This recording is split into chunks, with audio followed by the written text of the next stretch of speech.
Hey everybody, we're here with a new look at The Last of Us Part 2. We've got Anthony and Kurt from Naughty Dog here. We're going to be running through that new trailer, and we are going to be seeing what we can learn about all the new gameplay and mechanics that are teased that we saw there from a significantly older Ellie. So let's get to that trailer because I want to start digging through it with you guys. But first of all, I want to say congratulations. Thank you. There's been a huge reception for this game here at E3. Gamers have embraced it. It's racked up millions and millions of views on YouTube. So we're going to take a closer look now. But what's the first thing that goes through your mind when you see this trailer now? I mean, you've been working on this game for a long time. It's now out there in the public. And to just see sort of the reception behind it, what does that mean to you? So the whole team has just been working super hard on the game and on this trailer and demo in particular. And we're just so excited to finally be able to share what we think is super amazing with the rest of the world. And we're really hoping with this trailer that people can kind of get what is happening with Ellie. Like she has the opportunity to be like a normal teenager. We're seeing like kind of this sweet teen romance that she's able to have.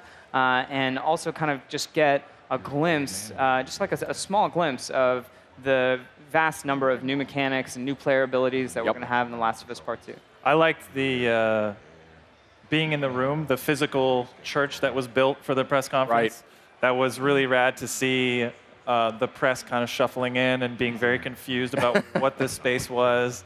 And then the record scratch and the thing, and then the black lifts, and we see the crowd seeing the room that they're in on the screen.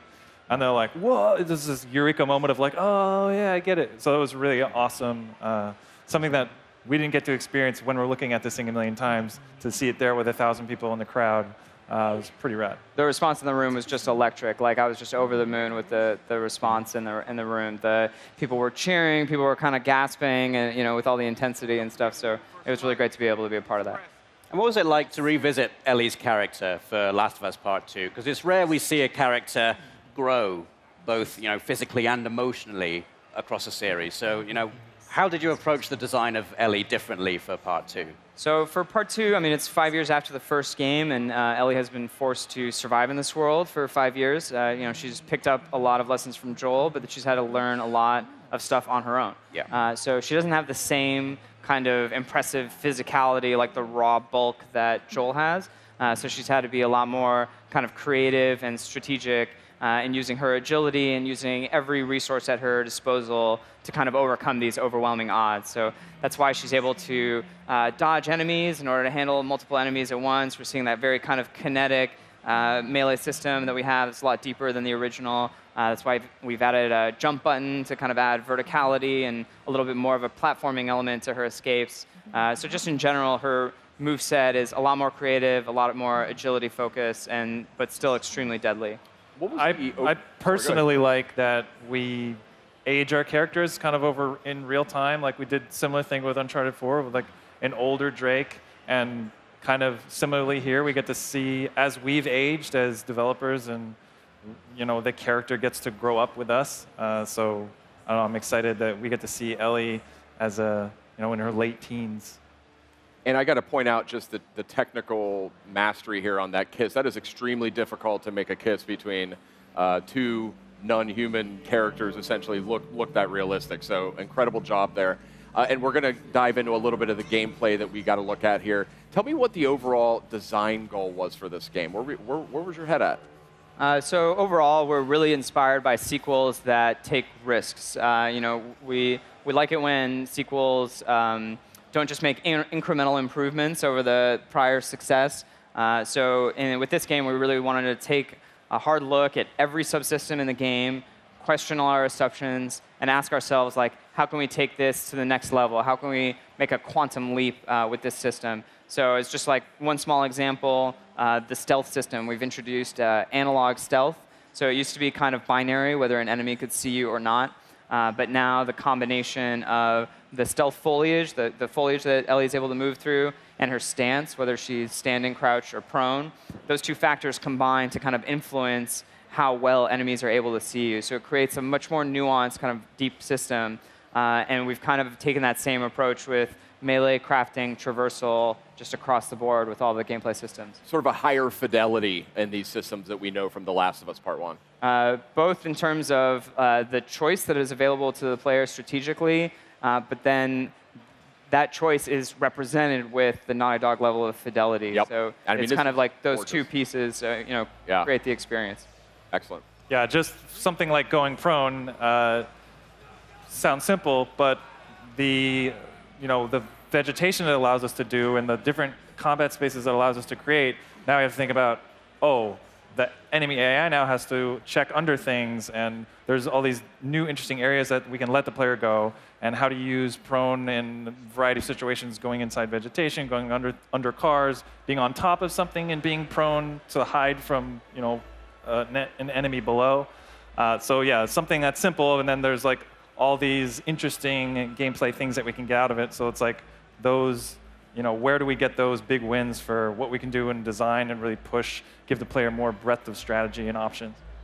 Ellie is obviously a very accomplished survivor now. So how do you strike that balance between making the player feel empowered when they're controlling Ellie, but also making the world feel like an incredibly dangerous place to be?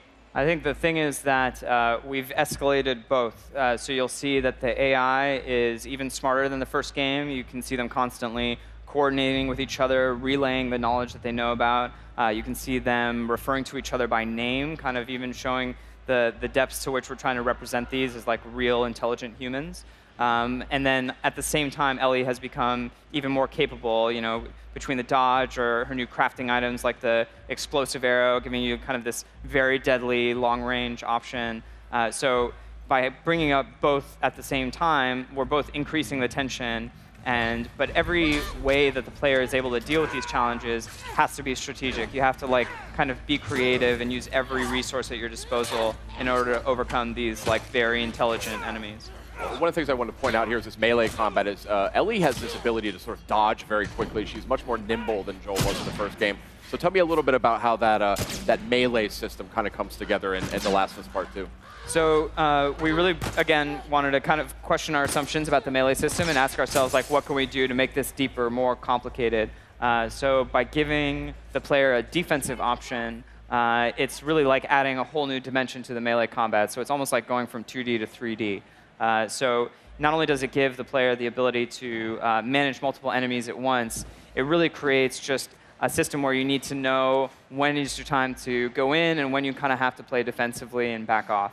And one thing I think is really cool is that we're able to bring the depth kind of other, like a more traditional melee-focused game, but kind of pair it with the fidelity of a Naughty Dog game. So whenever she does a dodge, there's this whole pretty intricate system where it examines the direction of the incoming melee strike, and she does something contextual that is always kind of, that honors where that move is coming from. That's a great detail. That is some high-end stuff there. It also allows us to have different weapon types that the enemies use. We see the bigger guy at the end there with his big pickaxe. Yep. And he's got a kind of a different set of things. He's blocking attacks. So blocking and parrying is a feature of this new system. We have dodging and different types of weapons. We have smaller handheld weapons and then bigger two-handed weapons and these really big weapons. So there's all this different complexity of how the weapons interact with each other and how the bigger enemies can swing and interact with the environment, hit things and knock them off. And then, yeah, he can pick you up and throw you through the environment all systemically. So it's really exciting to really develop that in the heat of a stealth encounter. To be able to have these melee engagements it just adds another, like Anthony said, it's like going from 2D to 3D of, the depth of combat. Every time I watch this, I just see new visual details in animation and lighting that I didn't notice the last time.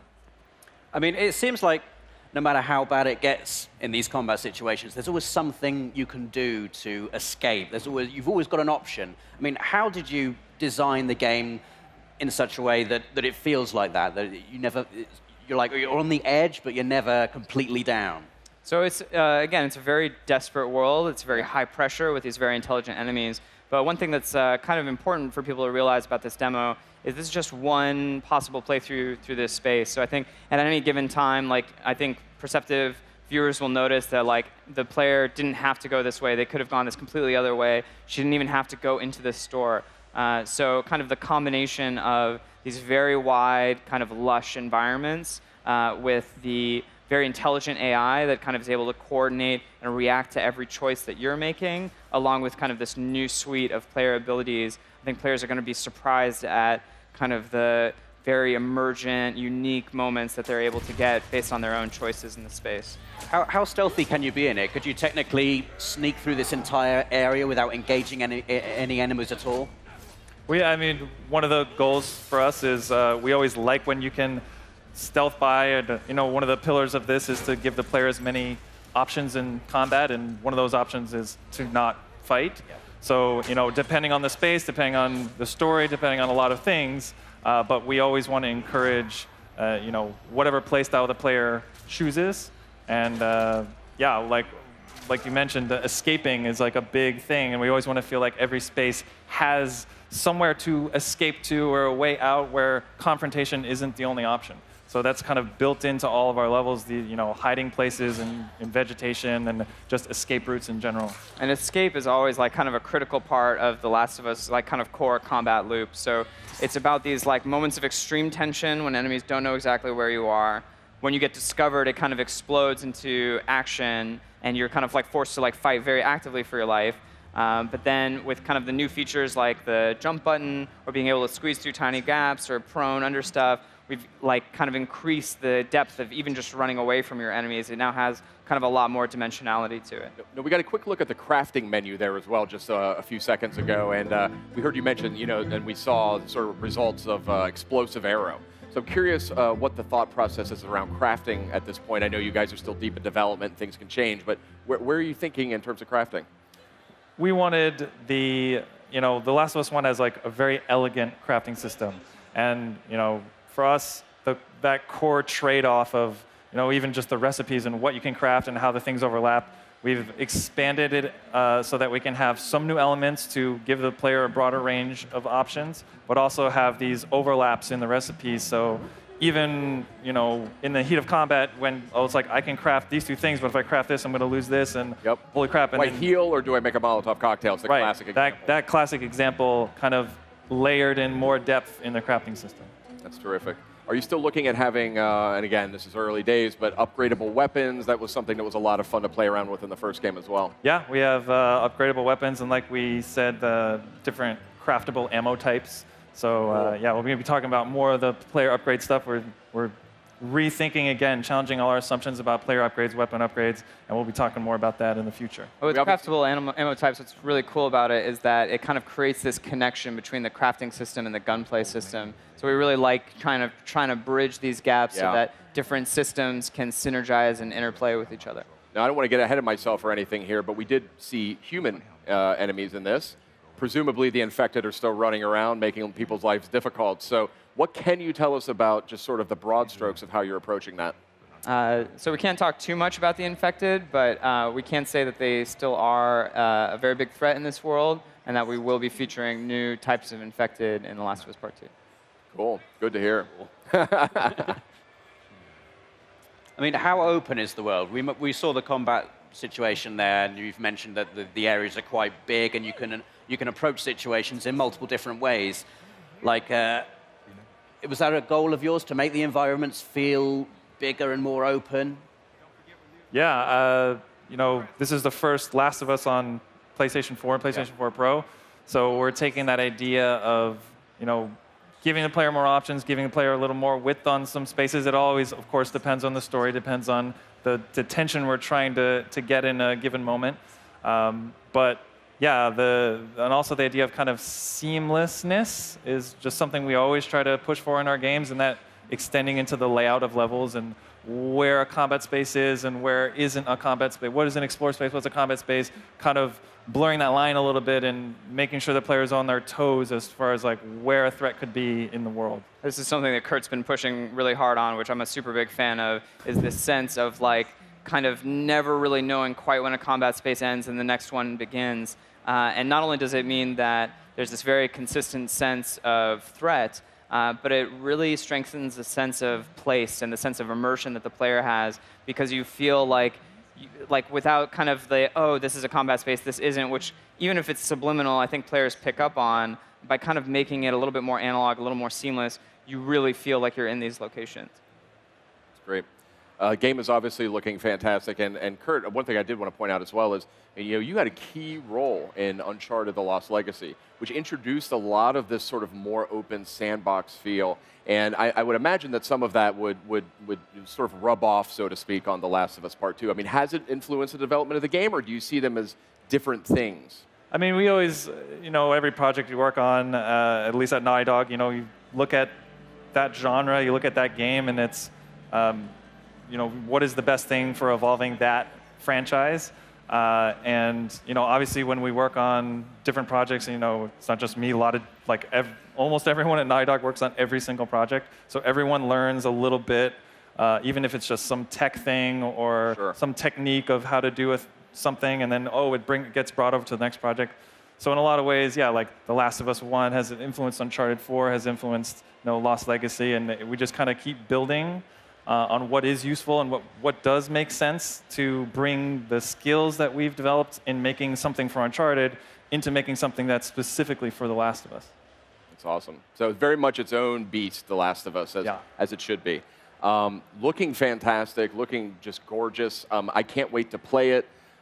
We know you guys are still heavy in development, so we won't get into release timing yet. I know you're not ready for any of that, but Rob, do you have any final questions for our guests? I mean, I just can't wait to play it. Yeah, I mean, that's what it is for me. Like, when do I get to play? No, I think actually, the thing I'm so stoked about is, if you just look at this demo and you imagine a whole game that is like this, I just get so excited about that prospect. Absolutely. I'm so proud of what the team was able to accomplish with this, and can't wait to reveal more about the game later. Awesome.